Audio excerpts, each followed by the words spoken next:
Okay, so this is the Planetary that I picked up off of Azure. Remember the last Advanced Planetary Management video with what I showed about the P4s, self-harmonizing power cores, yeah, recursive computing module, all that shit, right? And I didn't exactly show how much it costs to put down and all that. It's a 5% import tax, 10% because that's what it costs on the Planetary to pull it off. So it's about 15% plus whatever it cost me for the P1. So we're going to say 25% of this 262 million um, to get all of this, which is what I pulled 2 days worth of just sitting around doing nothing. Well, whatever else I was doing. Um, I've got all of these picked up off the planet. Some of these, like this one here, that was one of the ones that was really, really, really difficult to make on this planet. Let's take a look at this. It required 3 units, and this requires 3 units. So I had to put a lot of stuff in this launch pad to make it. So that's why there's only 9 of those and 9 of these. Some of these were less room or less input materials to make it. That's why they're actually cheaper than, say, these.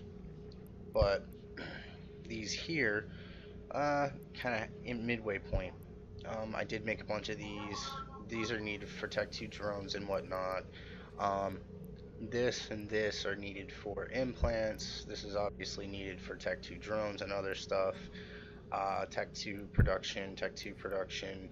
All of this is Tech 2 production. All of this is POCO and structure production and like mobile depots and stuff like that. This is also used in mobile depots.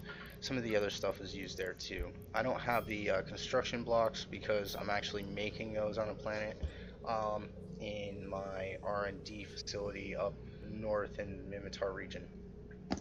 But for now, I wanted to show you how it is very, very profitable to do advanced planetary management like I have, where you use one tune fully skilled, if you can. If you can get it close to fully skilled, cool.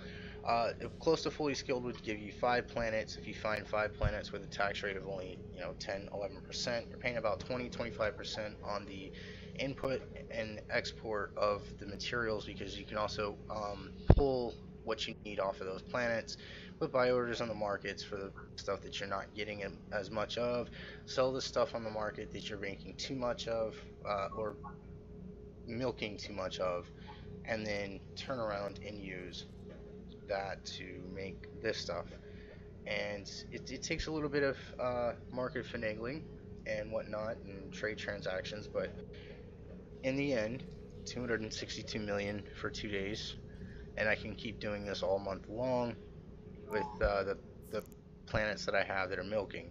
I can sit there and make this over and over and over and over and over again, which will satisfy my bling fetish that I have. But anyways, guys, I just wanted to show you this and show you that it is very much so worth doing planetary, and if you can do it right, then you can definitely make a lot of ISK off of it, especially if you're in nullsec and whatnot like that. However, CCP needs to leave it complicated like they do, so that not everybody and their brother will do it, so it doesn't crash the market. Um, Having said that, I do hope CCP doesn't make it any easier than it is. Maybe a little simpler for what we have, which before in the olden days you couldn't tell what you were producing on planets. You just knew that you had a planet and you just had an X there. It was really rough on us doing planetary in the past. So I do thank CCP for making it this easy for us. And with that, I will let you guys get back to what you were doing, because I